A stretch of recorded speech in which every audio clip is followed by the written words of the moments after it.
Thank you, Madam Deputy Speaker. It's an honour to speak in this debate commemorating VE Day, and I know it's of great significance to many in my constituency of North Herefordshire, where we have a particularly significant proportion of the population who are veterans or from military families.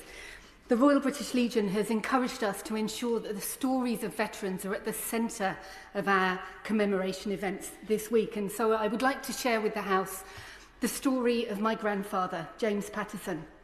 He was a navigator serving on a Sterling bomber, and on the 16th of August 1943, his plane was shot down in southeast France.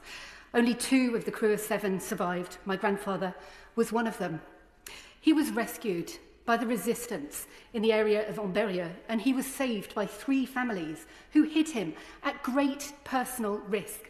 Hid him in the town, hid him in the forests in the hills nearby, and eventually, 4 months later, he was smuggled out over the Pyrenees to safety. Without the bravery of those families, my mother would never have been born. I would not be here today. I want to pay a special tribute to Marius and Jean Lapierre, who hid him in their bakery.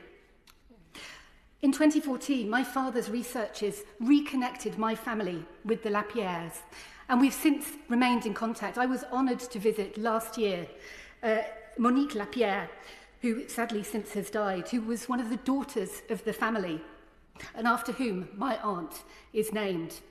As we remember this week the bravery of all those, like my grandfather, who fought in the armed forces for freedom in Europe, let us also remember the bravery, often unsung, of those who fought, who resisted in so many different ways, like the Lapierres, at great personal risk to themselves and indeed their children, to save the lives of strangers.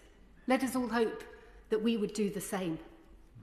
And as we challenge the forces of the far right, as we recognise and remember the resistance of those 80 years ago who made the ultimate sacrifice to defend Europe against Nazism, let the memory of all those who showed such bravery never be forgotten.